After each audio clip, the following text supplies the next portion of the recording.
সুপ্রিয় দর্শক, আসসালামু আলাইকুম। বাংলাদেশ টেলিভিশন চট্টগ্রাম কেন্দ্রে মহান মে দিবসের অনুষ্ঠানে আপনাদেরকে স্বাগত জানাচ্ছি। আপনাদের সঙ্গে রয়েছি আমি মোহাম্মদ আলী। আলোচনার জন্য তিনজন অভিজ্ঞ অতিথিকে আমরা আমন্ত্রণ জানাচ্ছি। আমার ডান পাশে আছেন অ্যাডভোকেট এম আর মঞ্জু, সাধারণ সম্পাদক রেলওয়ে শ্রমিক দল, সদস্য শ্রম আদালত। এরপর আছেন এস কে কুদা তুতন, কেন্দ্রীয় সভাপতি, বাংলাদেশ শ্রমিক ফেডারেশন বাংলাদেশ। এরপর আছেন আলহাজ মুস্তাক আহমদ খান, সাবেক সভাপতি, চট্টগ্রাম বন্দর মার্চেন্ট শ্রমিক ইউনিয়ন ও সাবেক সদস্য সচিব, চট্টগ্রাম দক্ষিণ জেলা বিএনপি। আজ মহান মে দিবস, শ্রমিকদের রক্তজরা সংগ্রাম, অধিকার আদায়ের দিন। 1886 সালে যুক্তরাষ্ট্রের শিকাগো শহরে হে মার্কেটে 8 ঘন্টা শ্রমিকের ন্যায্য দাবি 8 ঘন্টা আদায়ের দাবিতে যখন আন্দোলন করছিল, তখন পুলিশের গুলিতে অনেক শ্রমিক নিহত হয়েছেন। 1889 সালে প্যারিসে অনুষ্ঠিত আন্তর্জাতিক শ্রমিক সম্মেলনে 1 মেকে আন্তর্জাতিক শ্রমিক দিবস হিসেবে ঘোষণা করা হয়। এরপর থেকে বিশ্বে, বাংলাদেশ সহ বিশ্বে 80টি দেশে 1 মেকে আন্তর্জাতিক শ্রমিক দিবস হিসেবে ঘোষণা করা হয়। আমি মহান মে দিবসের তাৎপর্য নিয়ে আলোচনা করার জন্য আহ্বান করছি চট্টগ্রাম মার্চেন্ট শ্রমিক ইউনিয়নের সাবেক সভাপতি, চট্টগ্রাম দক্ষিণ জেলা বিএনপির সাবেক সদস্য সচিব জনাব আলহাজ মুস্তাক আহমদ খান সাহেবকে। 1886 সালের আগে শ্রমিকদের কোনো আইন ছিল না। 24 ঘন্টার মধ্যে কাউকে 24 ঘন্টা, কাউকে 22 ঘন্টা, এইভাবে কোনো নিয়ম নীতি ছাড়াই ইচ্ছামতো শ্রমিকদেরকে কাজ করাতেন। এক সময়ে এসব বিষয়ে অতিষ্ঠ হয়ে শিকাগো শহরে 1886 সালে শ্রমিকরা তাদের ন্যায্য দাবির 8 ঘন্টা কাজের দাবিতে তারা আন্দোলন করেন। সে আন্দোলনে নির্বিচারে গুলি চালিয়ে অনেক শ্রমিককে সেখানে নিহত করা হয়েছে। সেই রক্তের উপর দাঁড়িয়ে আজকে আমরা পৃথিবীর অধিকাংশ দেশ আজকে মে দিবস পালন করি। তাদের রক্তের কারণে আজকে কিন্তু শ্রমিকদের দাবি প্রতিষ্ঠিত হয়েছে সারা বিশ্বে এবং শ্রমিকরা তাদের ন্যায্য দাবি ফিরে পেয়েছেন। বাংলাদেশে আপনি যদি দেখেন, এক শ্রেণীর যে মালিক পক্ষ, তাদের কাছে কিন্তু অনেক সেক্টর, অনেক কিছুই জিম্মি।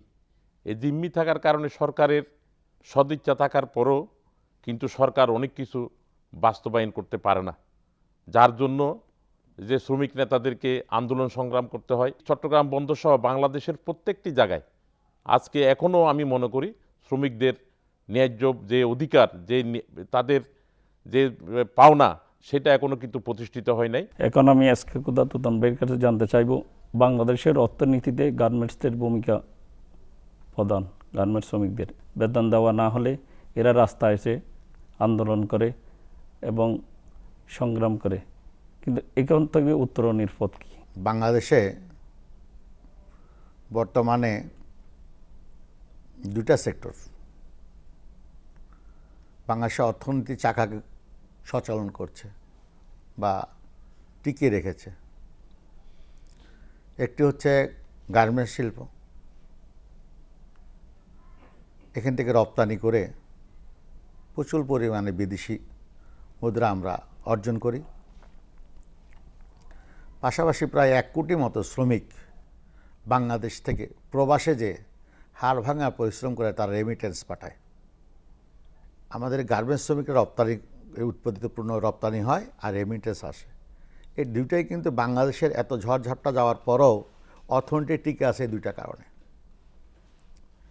তো গার্মেন্টস শ্রমিকদের বেলায় আইএলওর কিছু নীতি নির্ধারণ করে দিয়েছে এই বিষয়ে, এবং এই শ্রমিকদের সুবিধা অসুবিধা দেখভালের জন্য সরকারের পক্ষ থেকে একটা মন্ত্রণালয় আছে, শ্রম অধিদপ্তর, শ্রম মন্ত্রণালয়, এর অধীনে শ্রম অধিদপ্তর আছে। শ্রম অধিদপ্তরের মাধ্যমে এই গার্মেন্টসের শ্রমিকদের সুবিধা অসুবিধা দেখভাল একটা দায়িত্ব আছে। আর এখানেও যদি না পারে একটা শ্রম আদালত আছে। কিন্তু এখানে গার্মেন্টস শ্রমিকদের যে 8 ঘন্টা কাজ করার সময় লিমিট আছে, সপ্তাহে তাদেরকে 48 ঘন্টা কাজ করাতে পারবে। ওভারটাইম যদি করায় 60 ঘন্টা করাতে পারবে। বেতন ভাতার না পাওয়ার কারণে এই যে রোডে এসে আন্দোলন করে সব কিছু ক্লাবস হয়ে যায়, বন্ধ হয়ে যায়, মানুষের দুর্ভোগ বেড়ে পুলিশে আবার পুলিশের সাথে মারামারি করে। এখান থেকে বাঁচার উপায় কি, এটা একটু জানতে চাইছিলাম আপনার থেকে। এটার বাঁচার উপায় হচ্ছে যে একমাত্র সেখানে সেই গার্মেন্টসের জবাবদিহিতা থাকতে হবে। এই জবাবদিহিতা কী হতে হবে, ওই গার্মেন্টসে একটা ট্রেড ইউনিয়ন থাকতে হবে। আর এই ট্রেড ইউনিয়নটা শ্রমিকদের কর্তৃক হতে হবে। এখন যেই ট্রেড ইউনিয়নগুলো আছে সেই ট্রেড ইউনিয়নগুলো হচ্ছে মালিকের দ্বারা ট্রেড ইউনিয়ন। মালিকের পছন্দ মতো কিছু লোক দিয়ে একটা ট্রেড ইউনিয়ন করে। যদি সঠিকভাবে এই শ্রমিক নেতৃত্বের মাধ্যমেই ওখানে ট্রেড ইউনিয়ন করা যায় এবং দর কষাকষির মাধ্যমে তাদের সুবিধা অসুবিধা বেতন ভাতা নিয়ে আলোচনার মাধ্যমে এটা সমাধান করা যায়, তাহলে রাস্তায় কেউ নেমে আসবে না। নির্মাণ শ্রমিক এবং জাহাজ ভাঙ্গা শিল্প অত্যন্ত ঝুঁকিপূর্ণ কাজ। এখানে দেখা যায় প্রায় সময় এই যে তাদের সেফটি না থাকার কারণে দুর্ঘটনা করে। এদের ব্যাপারে আপনার এদের জন্য সেফটির, নির্মাণ শ্রমিকদের এবং জাহাজ শিল্পের সেফটির ব্যাপারে সরকারের কী কী পদক্ষেপ নেওয়া প্রয়োজন বলে মনে করেন আপনি? বাংলাদেশ কিন্তু একটা শ্রমঘন এলাকা এবং জনসংখ্যা যেমনটা আমাদের এখানে বেশি, শ্রমঘন এলাকা। যে দুটো সেক্টরের কথা বলেছেন, নির্মাণ এবং জাহাজ ভাঙ্গা, প্রথমে এই দুইটা সেক্টর খুবই ভালনারেবল, খুবই খারাপ অবস্থা এখানে শ্রমিকদের অবস্থা। এবং এই সাথে যে অন্যান্য সেক্টরে যে খুব ভালো অবস্থা বিরাজ করেছে তা বলা যায় না। বিশেষ করে বিগত দীর্ঘ ফ্যাসিবাদী সময়ে ট্রেড ইউনিয়ন চর্চা, রাজনৈতিক চর্চা, এই বিষয়গুলি না থাকায় আসলে আইনগুলো এবং নিয়মগুলো ধাপে ধাপে সময়ের সাথে সাথে আস্তে আস্তে সভ্যতার দিকে আমরা আগাই, ধীরে ধীরে উন্নতির দিকে। আর একটা সময় যখন বন্ধ থাকে সব কিছু, তখন সব কিছু একদম উলট পালট হয়ে যায়। এক্স্যাক্টলি সেই অবস্থাটাই তৈরি হয়েছে। আপনি যেই সেক্টরের কথা উল্লেখ করেছেন, আমাদের শিপ ব্রেকিং, পৃথিবীর দ্বিতীয় বৃহত্তর শিপ ব্রেকিং ইয়ার্ড হচ্ছে আমাদের এখানে শ্রমিকদের জন্য সেফটির যে বিষয়গুলি এবং যে নজরদারির বিষয়গুলি, ফ্যাক্টরি ইন্সপেক্টরদের যে বিষয়গুলি, এগুলি অনেক কিছুই নাই। আপনি এখন সেখানে গেলে তারা বলবে যে আমাদের লোকবল নাই। তাহলে লোকবল কেন নাই? লোকবল নিয়োগ হয় নাই একই শব্দ আসবে। এবং এই সবগুলো শব্দ আসবে যে বিগত দীর্ঘ সময় এই সেক্টর নিয়ে সেভাবে সরকারের মনোযোগ দেয় নাই। আমরা এই যে আলোচনাটা আজকে করছি, এমন একটা সরকার এসছে, যেই সরকার ভোটে এসছে, আমার হাত থেকে কিন্তু এখনও কালির দাগটা যায় নাই, ভোটের দাগটা যায় নাই। তো তাদের কাছে আমাদের অনেক প্রত্যাশা। কয়েকদিন আগে বাংলাদেশের জাতীয় সংসদে একটা শ্রম আইনের সংশোধনী হয়েছে। আমরা খুব আশান্বিত হয়েছি যে জনাব তারেক রহমানের নেতৃত্বে এই সরকার এসেই 2 মাসের মধ্যেই শ্রম আইনের যে সংশোধনী এনেছেন, সেখানে চমৎকার কতগুলো বিষয়, যেগুলো আমরা প্রত্যাশা করেছিলাম এতদিন বা আন্দোলন করেছিলাম, তেমনি কিছু ধারা সেখানে সংযোজন করেছে। তার আগে ধন্যবাদ দিতে চাই অন্তর্বর্তীকালীন সরকারকে। আইএলও কনভেনশন 190, যেই কনভেনশন রেটিফাই করার জন্য দীর্ঘ সময় শ্রমিক পক্ষের মানুষ কাজ করছিল এবং সরকারকে বোঝানোর চেষ্টা করেছিল, এবং ফ্যাসিবাদের সময় তো এটা হয় নাই। কিন্তু ডক্টর ইউনূসের নেতৃত্বাধীন অন্তর্বর্তীকালীন সরকার সেটি সহ আরও 2টি কনভেনশন রেটিফাই করেছে। তার ফলে বাংলাদেশ হয়েছে সেই দেশ, যেই দেশ আইএলও 10টা কোর কনভেনশন বা 10টা ফান্ডামেন্টাল কনভেনশনের 10টাই আমরা অনুস্বাক্ষর করেছি। তার মানে আমাদের দেশে শ্রম স্ট্যান্ডার্ড হবে ILS লেভেলের, ইন্টারন্যাশনাল স্ট্যান্ডার্ড। কিন্তু এই জায়গায় যেতে হলে যে আইনের সংশোধনী দরকার, সেই আইনের কিছু সংশোধনী আমরা পেয়েছি। পাশাপাশি আশা করব এই সরকার সামনে আরও কিছু সংশোধনী আনবে।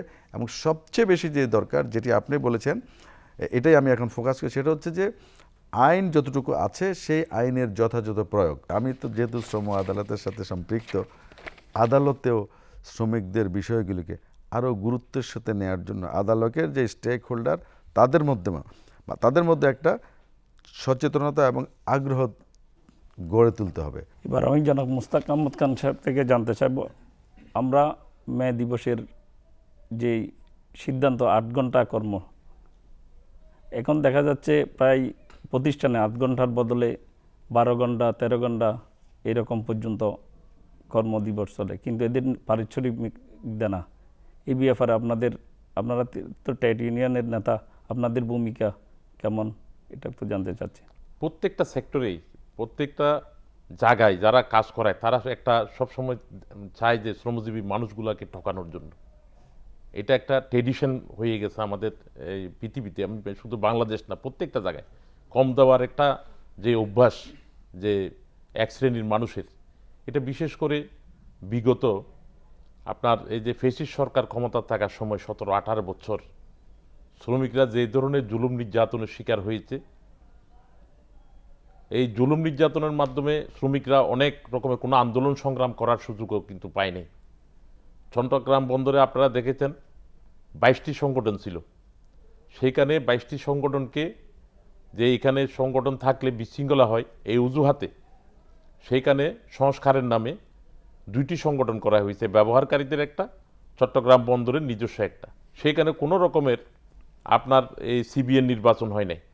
যেখানে সিবিএ থাকবে না, যেখানে ট্রেড ইউনিয়ন সঠিক থাকবে না, সেইখানেই কিন্তু প্রত্যেক পক্ষ, মালিক পক্ষ এবং কর্তৃপক্ষ, তারা সেখানে শ্রমিককে ঠকানোর একটা সুযোগ থাকে।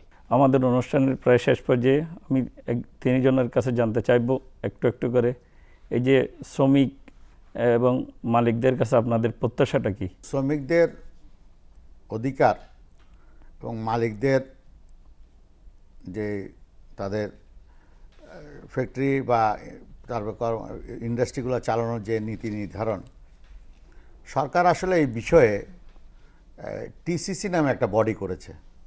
ওখানে ত্রিপক্ষীয় বৈঠক হয়, ওখানে শ্রমিক প্রতিনিধি থাকে, মালিক প্রতিনিধি থাকে এবং সরকারের সচিব পর্যায়ে প্রতিনিধি থাকে এবং শ্রম মন্ত্রীও সেখানে থাকে।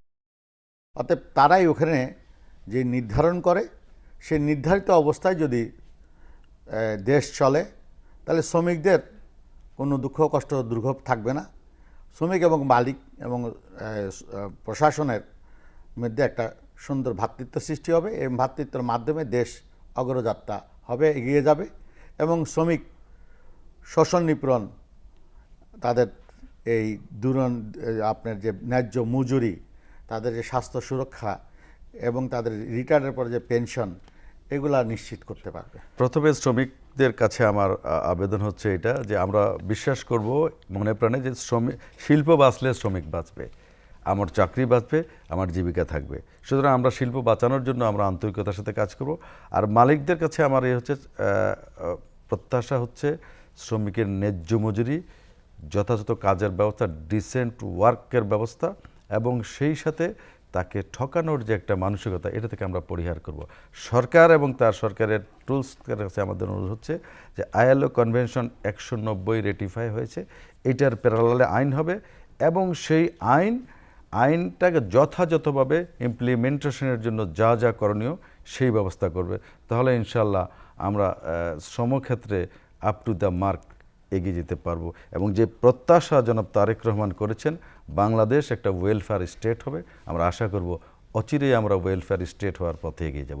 মে দিবসের এই অনুষ্ঠানের মাধ্যমে মে দিবস উপলক্ষে শ্রমিকদের প্রতি আমার আহ্বান থাকবে যে যাতে আমরা সুন্দর সুষ্ঠুভাবে অতীতে যেরকম আমরা ট্রেড ইউনিয়নের মাধ্যমে এবং আমরা সুন্দরভাবে আমাদের সুনামের সহিত আমাদের কর্মকাণ্ডগুলো করেছি, আমি সেটা করার জন্য ন্যায্য দাবির জন্য আইনের ধারা আছে, ধারার বাইরে যাতে আমরা বিশৃঙ্খলভাবে কোনো কিছু না করি, আমাদের যাতে সুনামপূর্ণ হয়। এবং মালিকদের প্রতিও আহ্বান থাকবে, আজকের এই অনুষ্ঠান থেকে প্রত্যাশা থাকবে তারাও যেন শ্রমিকদের ন্যায্য দাবির প্রতি সজাগ থাকেন, তারা যেন আন্তরিকভাবে তারা যাতে শ্রমিকের দাবিগুলোর দিকে দৃষ্টি রাখেন। আপনাদের তিনজনকে আমাদের স্টুডিওতে আসার জন্য ধন্যবাদ জানাচ্ছি। প্রিয় দর্শক, আপনাদের সবাইকে মে দিবসের শুভেচ্ছা জানাচ্ছি।